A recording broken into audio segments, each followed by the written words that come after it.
right. So today on the First Time Storytelling broadcast, my guest is Acamea Deadwiler. Acamea has appeared on Fox TV show More and is a critically acclaimed author of Single Dat, Dispelling the Top 10 Myth of Single Women.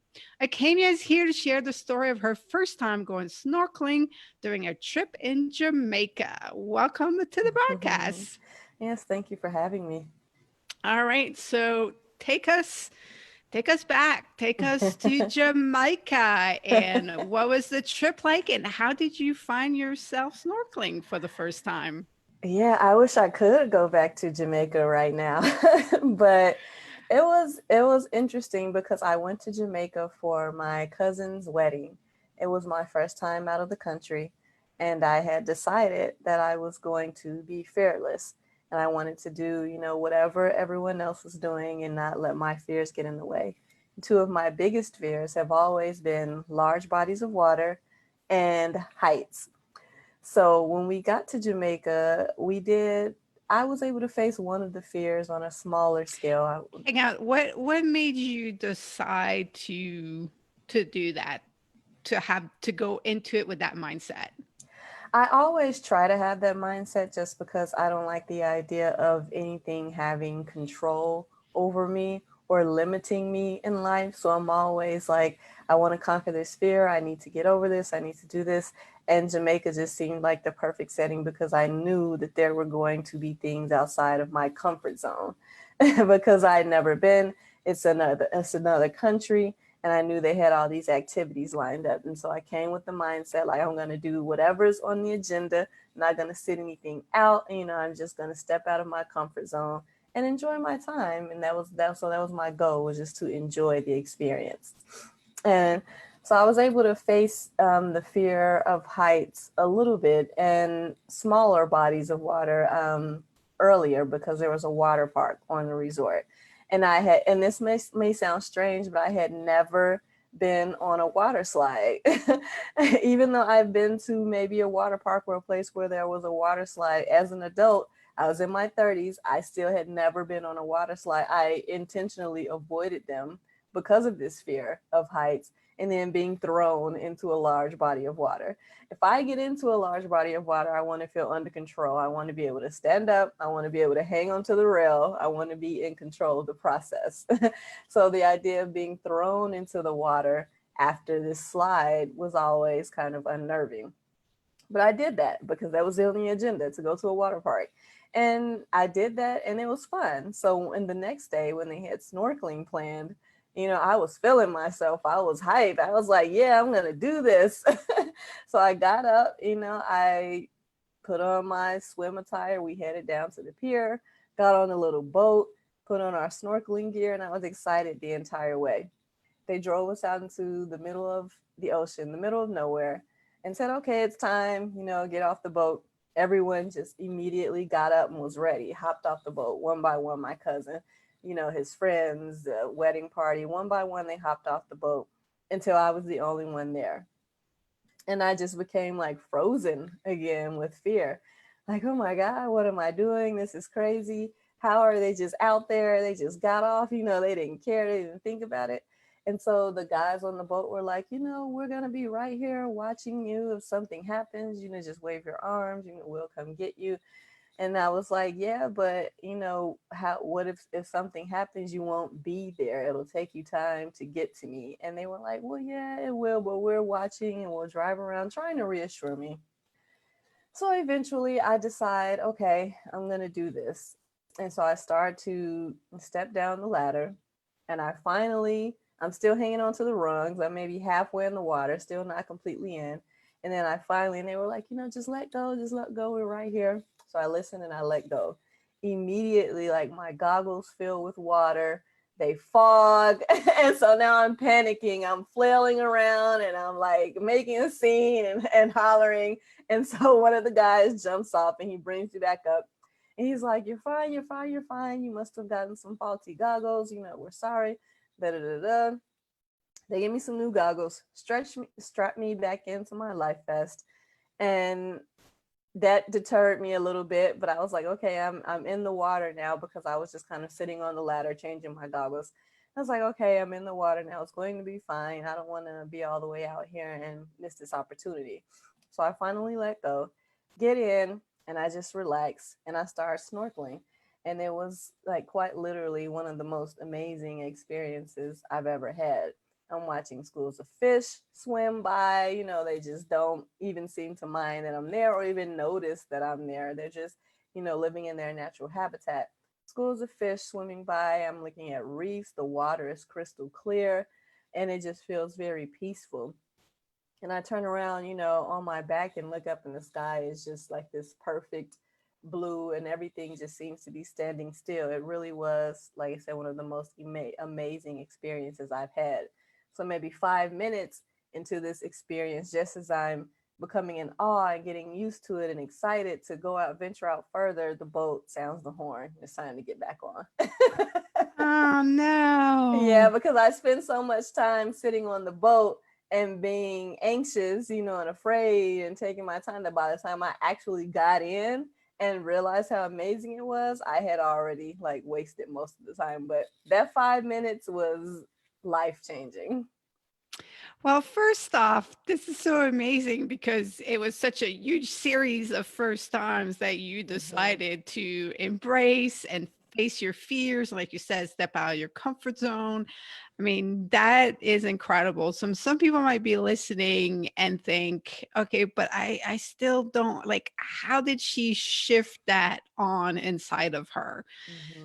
Can you give them a little bit more on, what created that shift and how you encourage them to create that shift in themselves? Hmm. I think it starts with just kind of a personal conviction. You look at these areas of your lives and where you feel like you're being limited and held back, and it all starts with. I believe everything starts with a decision. So for me, it was a conscious decision.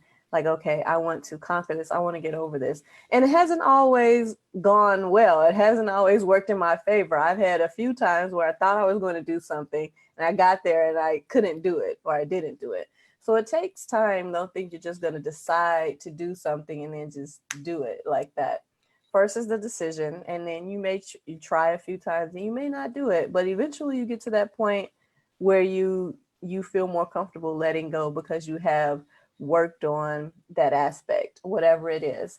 And I also meditate. I started meditating about 5 years ago, and it helps calm me, and that's a big part of it. A big part of what causes fear is just anxiety, and just thinking about things that are never going to happen, thinking about what can go wrong, instead of just being present in the moment. So I decided to do this just because I knew it would contribute to my overall sense of being free and propelling me to be able to accomplish things that I want to accomplish because I don't have these fears holding me back or this sense of limitation. Because once you conquer a fear, then you start to feel more powerful. You feel like you can conquer more things. You naturally become more fearless.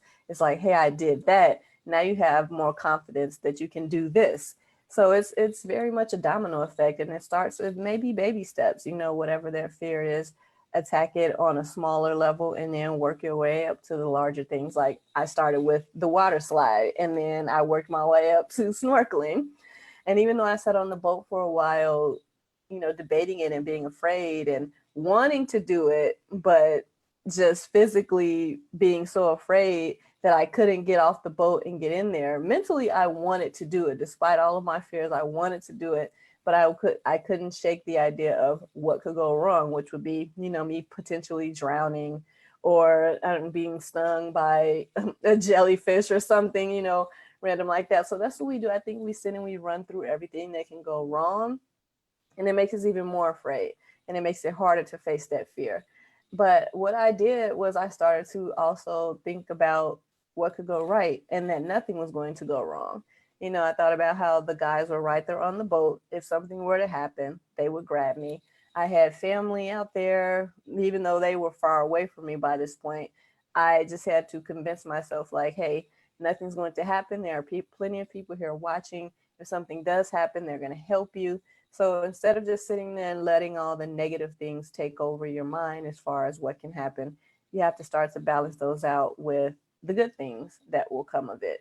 And eventually that allowed me to actually get up and get in the water. And even though I only had a few minutes left, it still allowed me to actually face that fear and have that experience.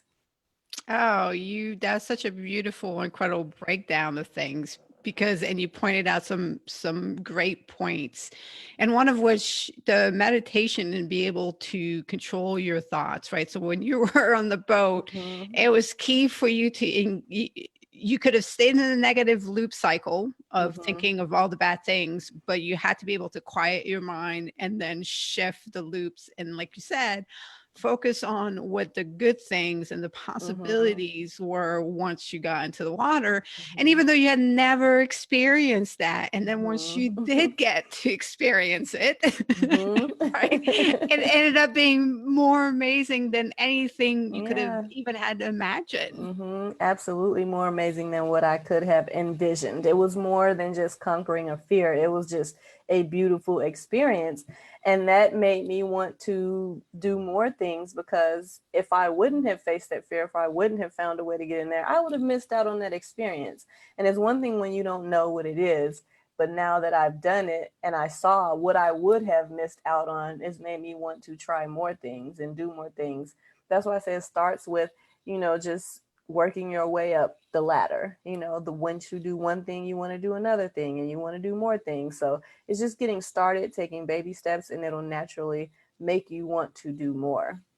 Right, because you start realizing what's on the other side of the fear, Mm-hmm. and on the other side is all those incredible experiences that life has to offer. And you stay in a state of fear, you're denying yourself those experiences. Mm-hmm. Yeah, and that exhilaration that you get from them.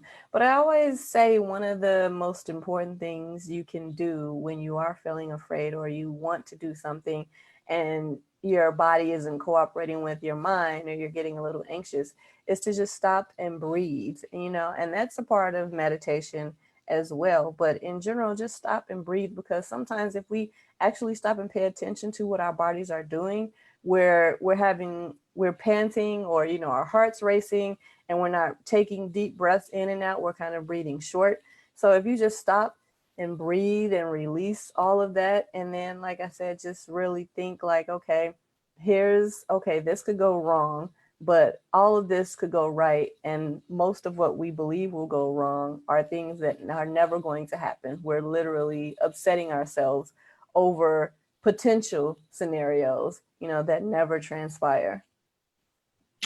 Exactly. And for those of you who are listening to this and you want more of this, in the Maximize Your Journey program, we talk about facing your fears and we cover all of that. And for many people that listen to the broadcast or know me, they've heard my story. I got locked in the bathroom with my worst fear when I was 9 years old.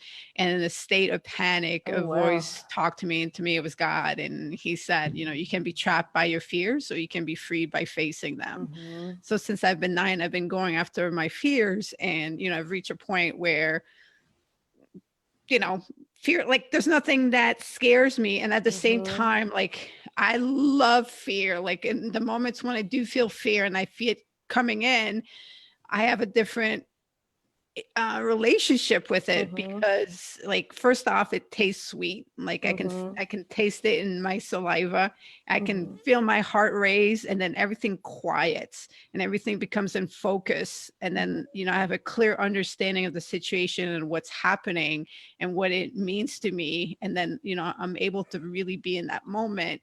And Mm-hmm. it's the fear that's allowing me to do that, and really Mm-hmm. anything that takes the world away and focuses me, I can appreciate. And fear does have that ability.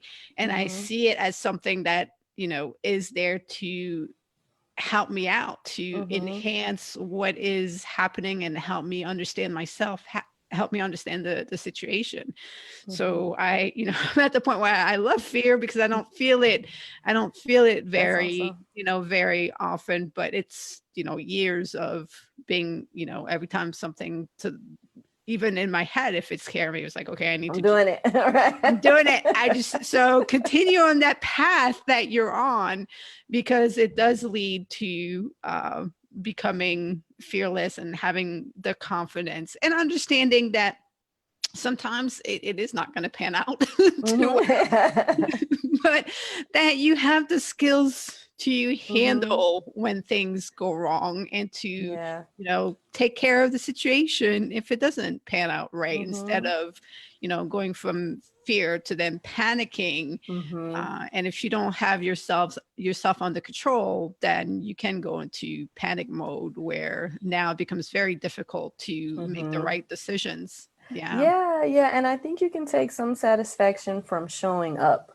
So even if it doesn't pan out, just the fact that you Hmm. you put your big girl pant Yep. or big girl or big guy pants on and you showed up to do this thing that you were terrified of doing. And even if you don't do it, just showing up is half the battle. And I found that if I do show up and I don't do it, I don't want to say that I don't beat myself up about it, but it makes me want to try it again because I get home later and I'm like, oh, I should have done that. Why didn't I do it? I was right there. Nothing was going to happen. I should have done it. It makes you want to try again. So that's where the baby steps come in. And I think the very first one is first deciding that you're going to start facing these fears because, like you said, fear is a box. And it doesn't just apply to whatever that thing is that you're afraid of. It makes you fearful and hesitant in other areas of life. So just facing that fear, as even for me, facing that one fear of snorkeling has just made me so much more confident and explorative in other phases of life. And that mindset just opens you up to a whole Hmm. new world. So the first step is to decide that you want to face these fears and then just start showing up. Even if you don't do it that day or at that time, just start showing up to do it, and eventually you'll work up the nerve to actually move to the next step of taking that action to do it. And once you see how amazing it is, it'll make it a lot easier to face the next fear that comes along.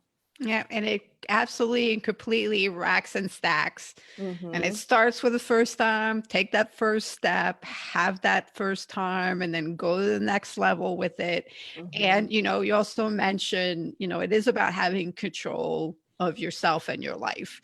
Mm-hmm. I was talking, I went to a blood drive with my older brother, and I asked him if he's going to donate blood. And he's like, he's afraid of needles. And Mm-hmm. I'm like, well, don't you want to get over that fear? Like Mm-hmm. that is controlling you. It's controlling you from Yeah. donating blood. It's controlling you in like other ways. Mm-hmm. And, you're just avoiding it and you're not doing it. But because of that, again, it's something that has control over you. Like, I don't Mm-hmm. want anything to have control Yeah, over me. exactly.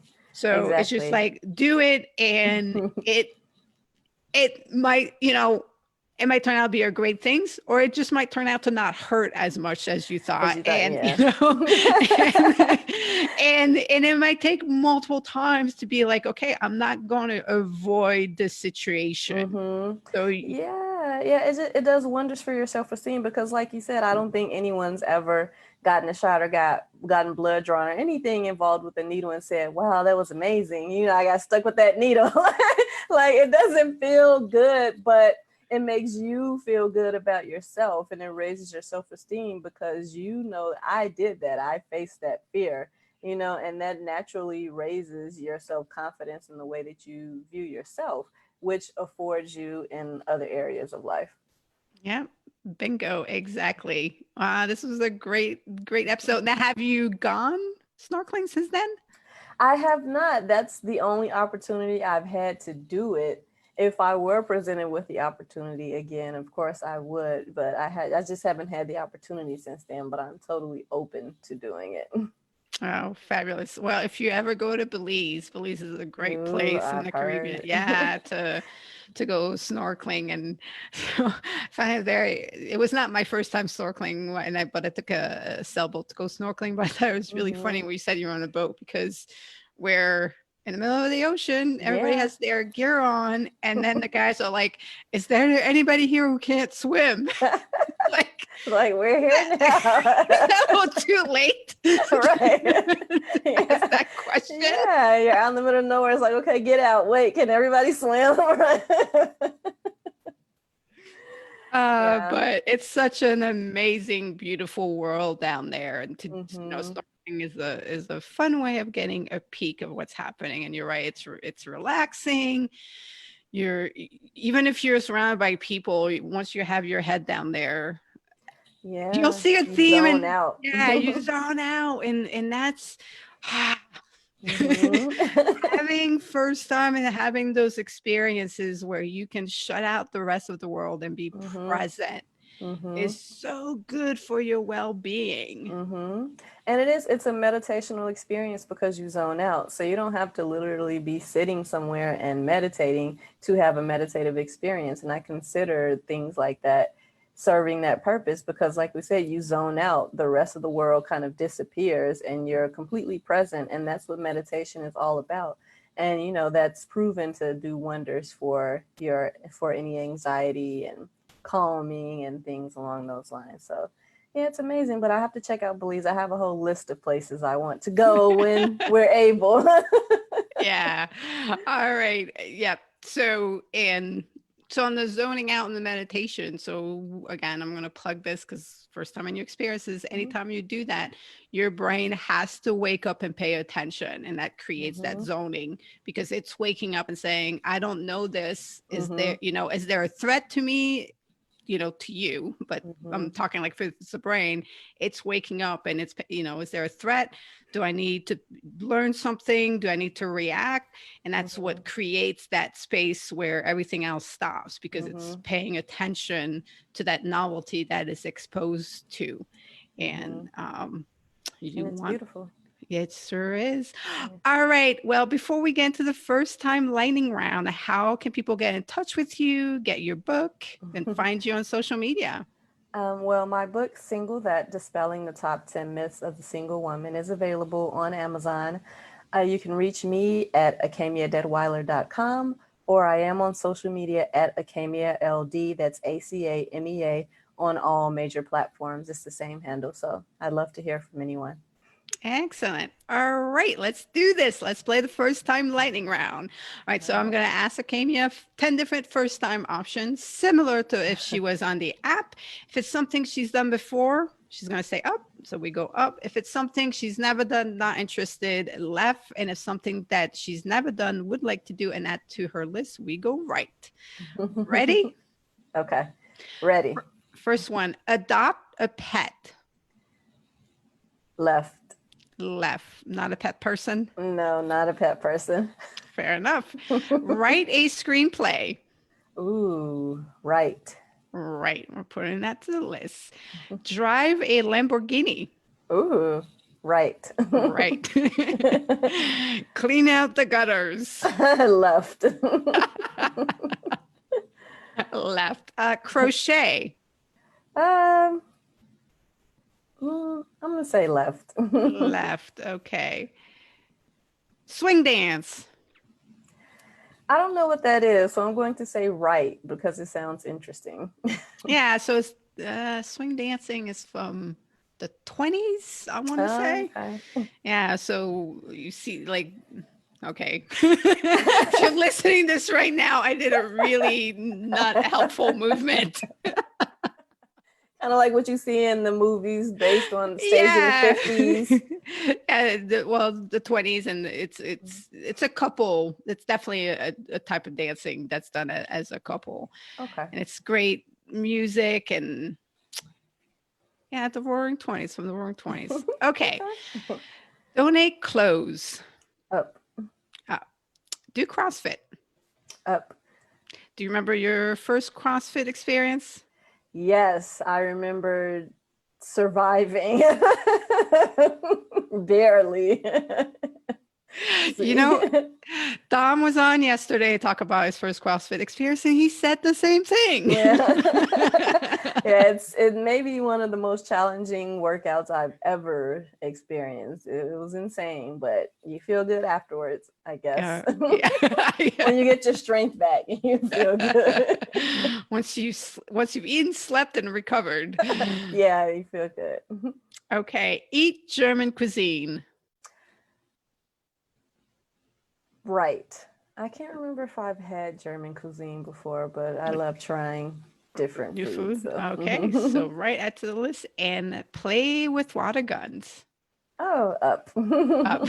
Done that before. All right. So the final question is, how have you been making the best of the current situation with the pandemic? I've been just trying to keep my days productive and filled with meaningful activities. And I don't think there's anything wrong. You know, there's this big thing going around where you should use this time to build something and do something. And I agree, but at the same time, it can also be a very heavy period.